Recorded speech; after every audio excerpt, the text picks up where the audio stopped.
જો તમને આ રેસીપી પસંદ આવે તો લાઈક કરજો, શેર કરજો અને સબસ્ક્રાઇબ કરજો.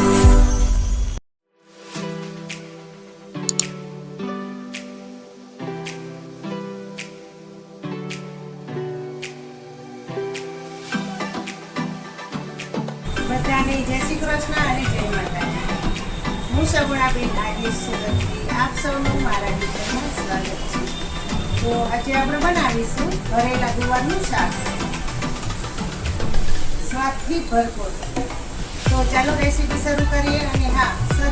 અને હા રેસીપી શરૂ કરતા પહેલા તમે જો મારી ચેનલમાં નવા હોય અને તમે મારી ચેનલ હજુ સુધી સબસ્ક્રાઈબ ન કરી તો પ્લીઝ પહેલાં તેને સબસ્ક્રાઈબ કરો, જેથી કરીને આવનારી દરેક નવી રેસીપીઓ તમે સૌથી પહેલાં જોઈ શકો. તો ચાલો ભરેલા ગુવારનું શાક બનાવવાની શરૂઆત કરીએ. આપણે હાઈ ક્લાસ ભરેલા ગુવારનું શાક બનાવવાનું છે. તો તેના માટે મેં અહીં 250 ગ્રામ ગુવાર લીધેલો છે.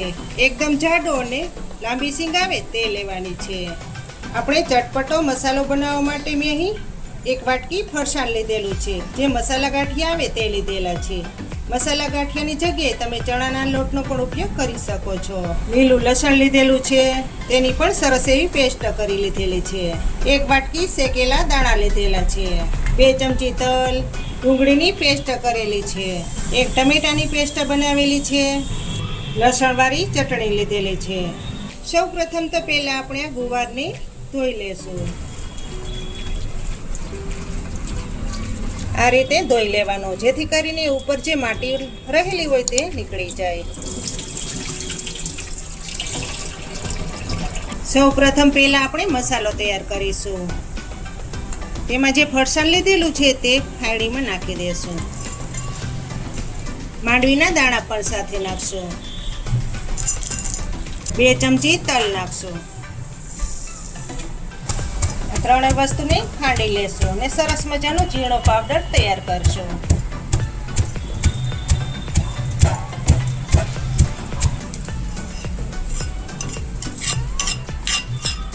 હવે બાકીના મસાલા કરીશું. તેમાં લસણવાળી ચટણી નાખશું, અડધી ચમચી નમક નાખશું, થોડીક હળદર નાખશું, 1 ચમચી ખાંડ નાખશું. મસાલાને ખાટો મીઠો અને ચટપટો બનાવવા માટે અડધું લીંબુ નાખીશું.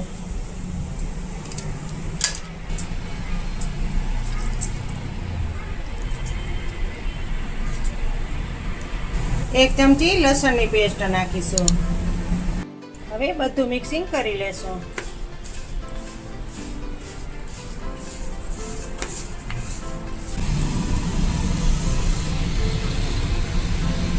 મસાલો હાઈ ક્લાસ રેડી થઈ ગયો છે. તો હવે ગુવાર ભરી લેશું. જે બાજુ નસનો ભાગ હોય ત્યાં ચાકુ લગાડી દેશું.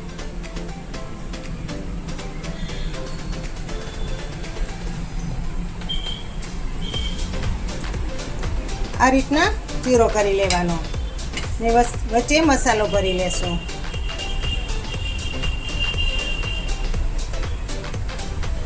આ રીતે તમે શાક બનાવીને ખાશો એટલે બધાય શાકનો સ્વાદ ભૂલી જશો. જુઓ, આ રીતની બધી સીંગું ભરી લેશો. મિત્રો, આ રીતની બધી સીંગું ભરાઈ ગઈ છે.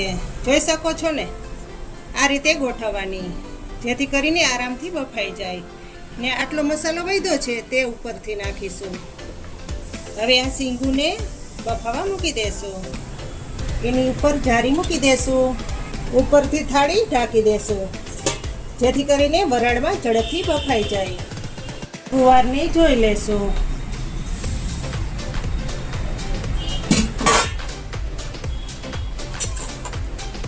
જુઓ, આ ગ્લાસ સીંગું બફાઈ ગઈ છે. એકદમ નરમ ગુવાર થઈ ગયું છે. તો હવે નીચે ઉતારી લેશું અને વઘાર કરીશું. હવે વઘાર કરવા માટે કઢાઈ લીધેલી છે. તેમાં તેલ નાખીશું. તેલ તમારા સ્વાદ પ્રમાણે તમે ઓછું કે વધુ કરી શકો છો.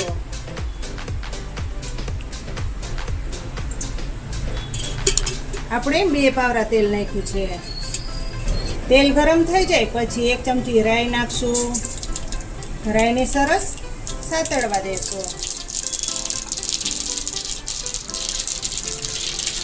ગેસ ધીમો રાખીશું.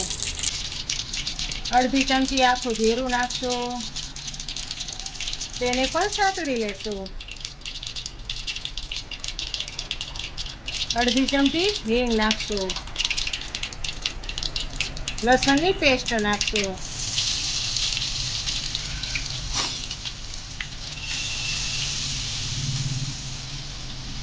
મસાલાને હાઈ ક્લાસ એવો સાતળી લેવાનો.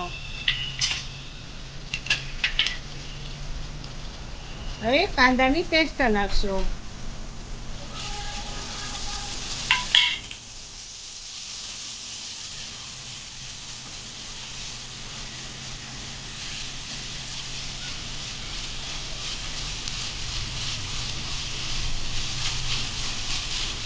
હવે બાકીના મસાલા કરશું.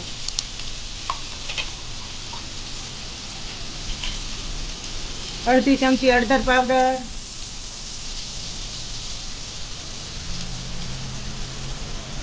સ્વાદ પ્રમાણે નમક,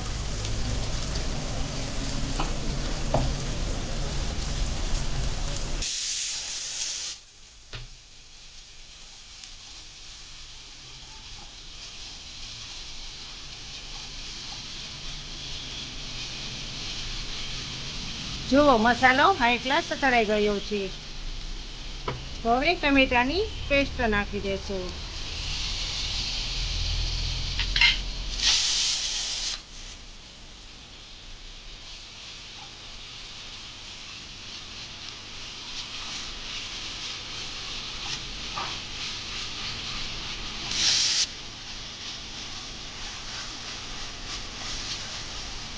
જો મસાલો હાઈ ક્લાસ સતળાઈ ગયો છે, તો હવે તેમાં 1 ચમચી ખાંડ નાખશું.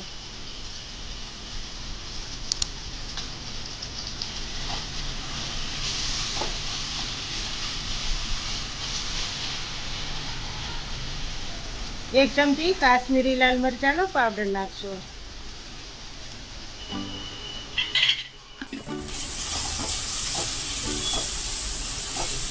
આપણે આ શાકમાં પાણીનો બિલકુલ ઉપયોગ નથી કરવાનો. હવે ગેસ ધીમો કરી દેશું. હવે ગુવાર મસાલામાં ઉમેરી દેશું.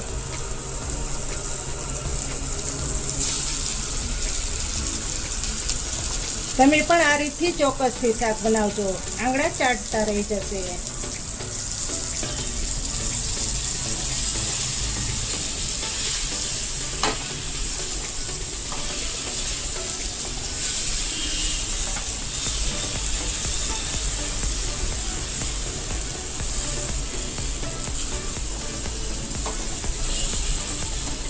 જોઈ શકો છો ને, જોતા જ ખાવાનું મન થાય તેવું ચટાકેદાર શાક તૈયાર થયું છે.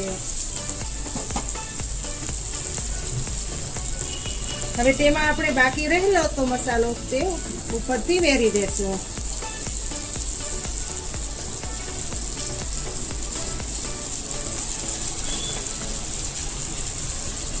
હવે ગેસ બંધ કરી દેશું.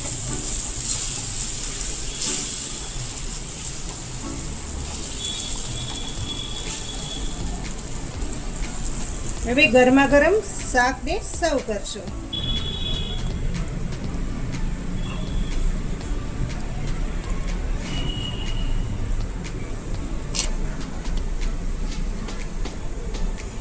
તૈયાર થઈ ગયું છે ભરેલા ગુવારનું સ્પેશિયલ શાક. તો તમને કેવી લાગી આ ભરેલા ગુવારની રેસીપી તે તમે મને કમેન્ટ બોક્સમાં ચોક્કસથી જણાવજો, અને તમે પણ આ રીતથી ચોક્કસથી બનાવજો. તો ફરી મળીશું એક નવી રેસીપી સાથે. ત્યાં સુધી જય શ્રી કૃષ્ણ, જય માતાજી.